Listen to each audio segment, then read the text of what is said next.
Bonjour, cela fait plusieurs fois où je vois des personnes disant de faire une cathédrale et nous laissent une ruine de taille d'une église à peine et nous dire que c'est une cathédrale.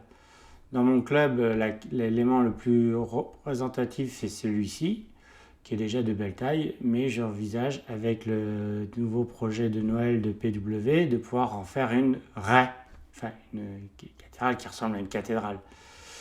Mon seul problème est le nombre de poteaux à faire. Donc, pour réaliser mon projet, j'ai besoin d'une trentaine de poteaux, ce qui est extrêmement long et fastidieux à faire en strie comme je le fais jusqu'à maintenant. Pour l'instant, je me suis contenté de faire 16 à 20 poteaux. Il m'en faudrait au moins 30 pour un étage. Donc, vu que la cathédrale va en faire au moins 5, vous imaginez le nombre de poteaux qu'il faut que je fasse et je ne vais pas passer ma vie à coller des bouts de carton. Donc pour ce faire, je me suis penché plus vers l'impression 3D. Par chance, à mon travail, une personne a mis à disposition son imprimante 3D résine pour le personnel à condition de payer les consommables, ce que je trouve fort pratique et astucieux.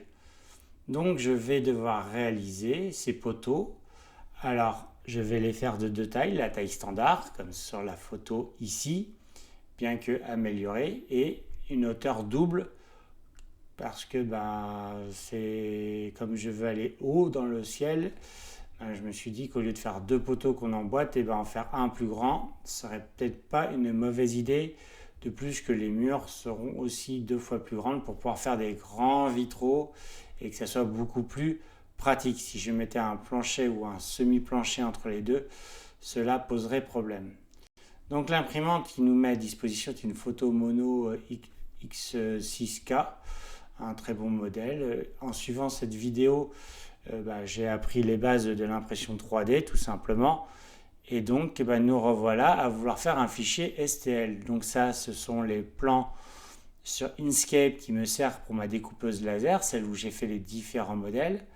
Donc là, je zoome un peu. Donc là, si vous voyez, vous avez la porte, enfin l'équivalent de la porte que j'envisage de faire, qui va te faire l'équivalent de 4 murs, hein, tout simplement, 4 murs standards. Hein.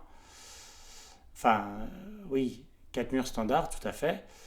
Donc ça, c'est la porte. Et puis sur le côté, vous voyez les éléments qui me servent à réaliser un poteau.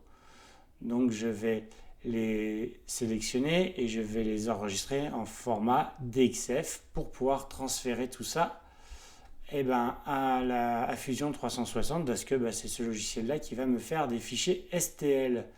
Mais pour ce faire, j'importe les fichiers de base. Donc il faut bien sélectionner la surface sur laquelle on veut les implanter. Donc là, vous voyez, hein, tout est arrivé, même si je ne vais me faire que des poteaux. Je ne vais pas commencer à me faire les passages de porte ou les différents éléments. Donc la seule chose qui m'intéresse actuellement, c'est mes quatre petits octogones avec leurs petits stries et tout. Et comme vous pouvez le constater, ils ne sont pas fermés. Je ne sais pas pourquoi. Soit il y avait trop d'informations dans le transfert, ou soit il y a un secteur qui n'est pas fermé. Parce que sinon, on serait en bleu clair à l'intérieur pour dire que c'est un truc fermé, comme on le voit en bas à droite, où là on a le rond de 5 pouces plus la première forme, et comme on peut voir, la troisième, elle ne l'est pas. Ce qui fait que je ne peux pas l'élever.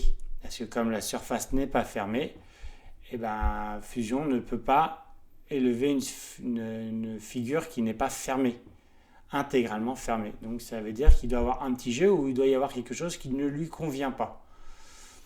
Donc on va chercher un petit peu, mais on ne va pas passer son temps dessus.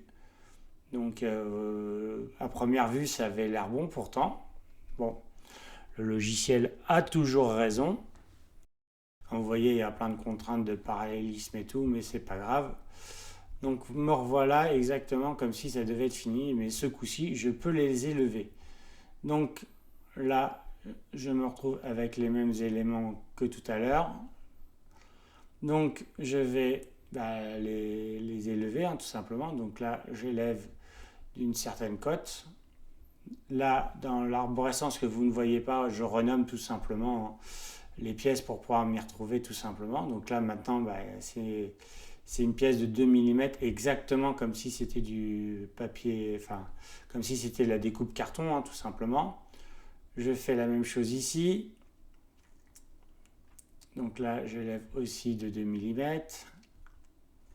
Je la renomme. Ça, c'est la partie qui va tout en haut, qui nous permet de faire venir comment on appelle ça, les murs pour les accrocher aux parties qui sont en bas à droite. Donc je ne sais pas quelle partie je vais faire après.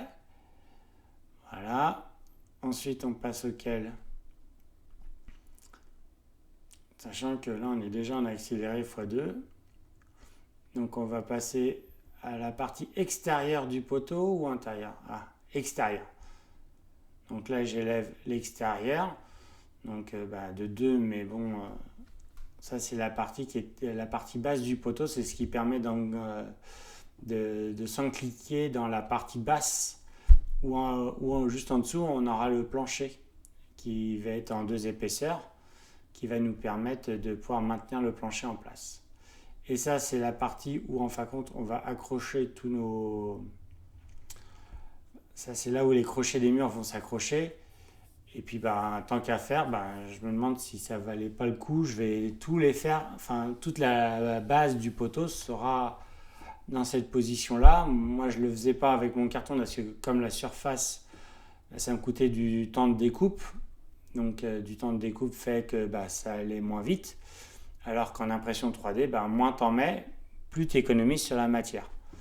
Donc voilà. Et là, je vais faire sortir la partie intérieure. Donc ça, c'est la partie qui va sur la base, qui va rentrer dans le poteau pour pouvoir permettre de pouvoir le faire. Donc là, j'ai obligé de l'annuler parce qu'en fin de compte, j'ai pas fait attention, mais je l'avais joint et pas fait un nouveau composant. Donc j'ai dû le recommencer pour pouvoir avoir 2 pièces distinctes et de pouvoir les séparer pour ensuite les empiler les unes aux autres pour faire l'élément qui nous intéresse tout simplement. Donc là, ça va me faire un deuxième élément à 200. Voilà. Donc ça, c'est le haut de mon poteau, ou le bas, je ne sais pas encore. Et dans un premier temps, j'étais parti sur l'idée donc là, je mesure et là, voilà, je copie-colle. Donc je fais plusieurs étages. Donc là, j'ai copié 2 fois la même pièce, l'une au-dessus de l'autre, tout simplement. Donc là, je vais mettre la partie où vient s'accrocher réellement les murs, hein, tout simplement. C'est là où vient s'encliquer les poteaux. Donc là, je lui dis le point d'accroche. Et ensuite, je dois lui désigner le point où il faut qu'il aille. Et là, il vient de se coller. Donc là, j'ai la deuxième pièce qui vient de se mettre. Donc là, j'en suis à 6 mm. Et là, on voit en transparence les endroits où vont s'accrocher les éléments les uns après les autres. Comme comme j'ai des crochets de 4 mm, il m'en faut au moins 2. Donc là, je lui redemande de me copier et coller à l'étage en dessous. Donc là, voilà, j'ai mes 4 mm d'accroche. Donc là, c'est bon. Et je vais lui demander, pour plus de sécurité, de m'en coller un 6e, hein, tout simplement. Et là, je suis en train de me dire, ouais, c'est pas mal, mais pourquoi je referais des surfaces pleines alors que avec les surfaces creuses, c'est pas un problème. En plus, ça m'évite que la résine se stocke dans les zones cuvettes. Donc, si tu fais un trou si tu laisses la résine pouvant s'échapper à chaque fois que tu fais un trou, c'est toujours bon. Alors que si je continuais pas le trou plus profondément, je serais obligé de retourner ma pièce pour attendre que toute la résine qui s'est emprisonnée dedans, sachant qu'il ne faut absolument pas emprisonner la résine à l'intérieur de la pièce, parce que avec le temps, ça va faire des fissures et des dilatations qui ne correspondent pas. Enfin, c'est la destruction, l'élément créé va s'autodétruire par lui-même. Soit dans un mois, soit dans un an, mais à un moment ou à un autre, il sera perdu. Donc là, je suis en train de me dire que il faudrait que je continue comme ça quasiment jusqu'en bas, hein, jusqu'aux dernières pièces où je dois mettre les derniers éléments. Donc j'en ai un petit paquet à faire. Donc bon, on va œuvrer.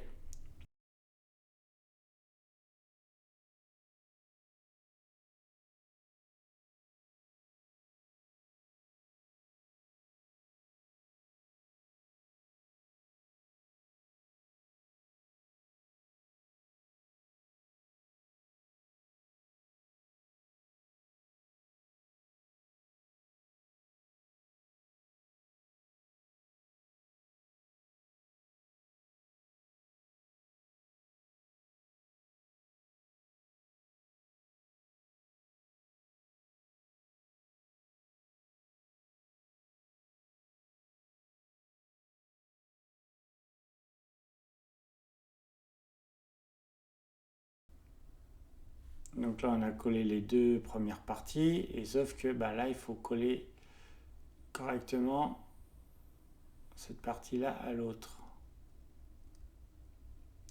On s'est perdu un peu là. Voilà, là je viens de faire le troisième collage, on voit deux poteaux, les deux premiers, et là je viens de refaire la même chose mais pour le deuxième poteau.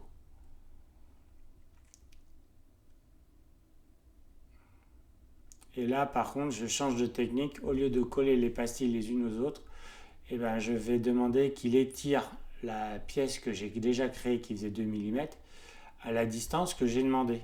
Donc en fin de compte c'est beaucoup plus pratique parce que ça évite l'empilement de pièces qui à la fin fera la même chose, hein, avec la fonction joint qui était au-dessus, ça fera pareil.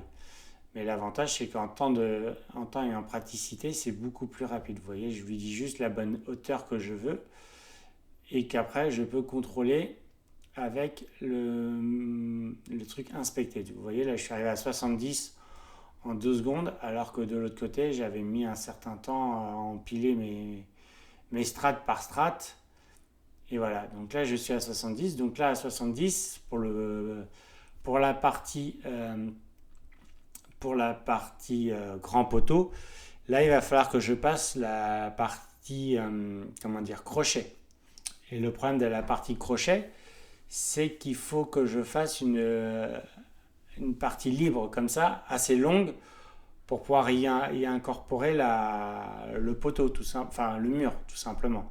Parce que le mur, il va s'accrocher en haut, il va s'accrocher au milieu. Mais si je ne lui laisse pas la distance de la hauteur de mon crochet, jamais je vais pouvoir y incorporer mon crochet à l'intérieur. Donc je suis bien obligé de le faire à une certaine distance. Donc qui va être de 8, sachant que le crochet fait... je ne sais plus s'il fait 2 et 2 ou s'il fait 4 et 4. Donc 4 et 4, ça fait 10. Là, je suis arrivé à 76 de haut. Donc là, ça fait 6 mm. Et donc, je vais reprendre mais c'est pas celle-là, parce que ça, c'est la liaison de l'autre côté. Donc là, je recherche où se trouve voilà, 64. Et là, je fais 68, un peu plus haut. Voilà. Et donc, comme j'ai modifié la première hauteur, l'autre a suivi parce qu'elle est par-dessus. Et par contre, là, maintenant, je suis à 80. Parce qu'il ne faut pas oublier aussi les 4 mm de plancher, que je ne sais pas où je vais les mettre. Parce qu'il y a 4 mm de plancher, je pense que je vais la mettre plutôt sur la tâche pour que ça soit le plus solide possible. Parce que comme c'est des murs à double hauteur, sans plancher, la hauteur, l'épaisseur du plancher des deux planches de 2 mm, je suis bien obligé de la mettre quelque part. Et là, je viens tout simplement de prendre mon élément que j'avais déjà fait à côté pour l'incorporer en bas de l'autre, ce qui fait que je me retrouve avec 10 mm pour passer mes crochets de plancher tout simplement. Donc ce sera à voir par la suite. Mais voilà, je viens de finir mes deux poteaux. Le poteau de 76 qui est à droite, le poteau de 158 qui est à gauche, et la partie basse qui est tout simplement en bas là que vous voyez. Donc là, je les joins, je les appelle, donc je leur demande de faire un nouveau composant. Donc le nouveau composant, je vais l'appeler poteau 158 et poteau 76. Et pour la partie basse, je vais l'appeler base. Et comme ça, je vais pouvoir l'exporter en format STL compatible avec mon imprimante 3D. Donc voilà, donc là je remesure pour être sûr. Et je suis bien à 156. 156. Oui, c'est ça. Parce que c'est 152 plus 4. Là, je fais le trou complet sur tout le long pour. Mais bon, je vais changer d'idée en cours de route, mais vous le verrez pas. Tout simplement. Donc là, je fais la base, je fais pareil. Donc là, je fais joindre. Et là, je vais. Et là, je suis coincé parce que je ne peux pas. Normalement, c'est ici créer. Et c'est là où je sors mon fichier STL. Je ne peux pas le faire parce que mon abonnement a expiré. Donc, je suis foutu. Voilà. Donc, c'est game over. Donc, j'ai quand même réussi à tirer mes fichiers, mais sur une autre imprimante. Donc là, de la vidéo, là, c'est les liens pour télécharger le logiciel Anycubic Photon Workshop. Je vais sélectionner dans la partie machine, parce que bon, c'est relativement simple, hein. Si vous regardez la vidéo, voilà, je vais changer mon imprimante.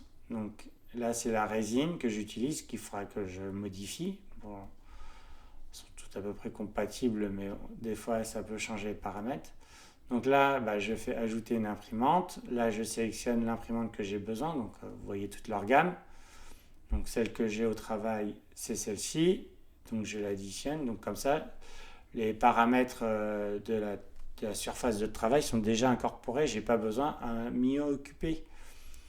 Donc là, évidemment, j'ai imprimé 2 fois la même valeur. Donc, ça pose pas de problème, mais c'est dommage. Et donc, maintenant, il n'y a plus qu'à importer nos modèles STL. Ici, vous ne le voyez pas non plus, mais j'importe mes 3 modèles qui viennent d'arriver. Donc là, nous avons le poteau de 156. Alors 156 ou 158? Punaise, j'arrive plus à se souvenir. Ah oui, c'est 158 parce que j'ai oublié les 2 mm de base. Ok. 105, donc là, et là j'ai le modèle 176. Ça, c'est la hauteur simple. Donc là, je vais leur demander de changer je vais leur demander de changer d'orientation, tout simplement. Donc là, on voit les différents éléments. Donc c'est quand même relativement difficile de l'orienter dans le bon sens. Donc comme moi, je veux tourner à 90 degrés, le plus simple, c'est de revenir là où on peut, mais c'est pas grave si on n'est pas au bon endroit. Et de demander, donc là, je vais refermer pour dire 1, 2, non, je fais reset, voilà. Et là, je fais 2 mouvements à 45, et voilà. Il est couché, c'est parfait. Je ne reset pas, et je fais la même chose avec mon grand poteau. Donc là, je vais sélectionner mon grand poteau, et je vais lui demander de faire la même chose. Donc, move en haut, c'est pour le déplacer à droite à gauche, là comme là. Vous voyez, là, il va falloir faire des mouvements supplémentaires parce que j'ai pas pris l'orientation dans le bon sens. Donc, je suis obligé de orienter dans l'autre sens. Et comme ça dépasse un petit peu, je suis obligé de le bouger. Donc là, on va appuyer sur Move et on va le décaler suffisamment. Là, on s'aperçoit que la base, elle est carrément dans le poteau, donc je ne peux pas la laisser ici. Donc il faut que je sélectionne la base.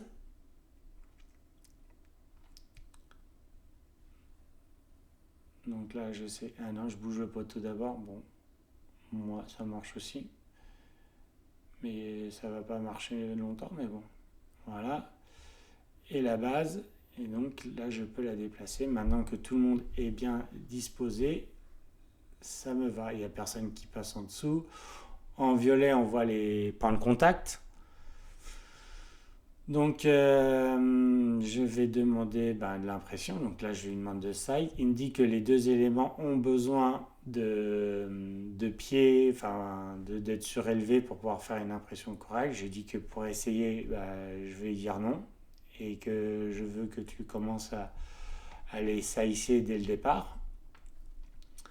Donc là, je vais lui dire non.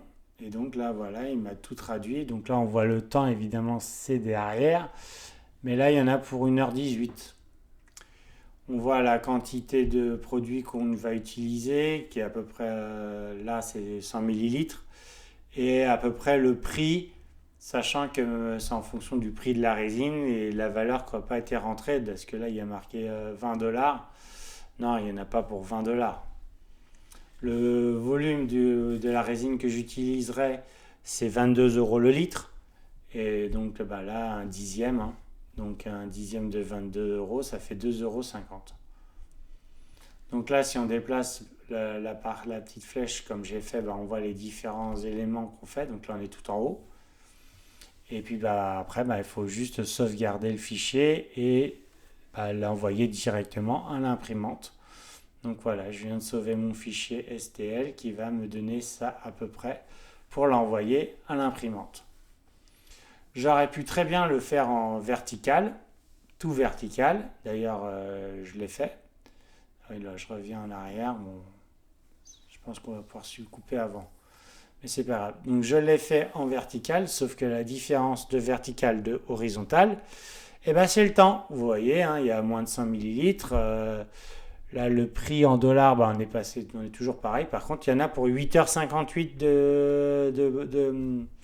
d'impression, donc 9h. Donc voilà pourquoi je les ai couchés. Et la suite au prochain épisode, demain, je lance l'impression. Merci, au revoir.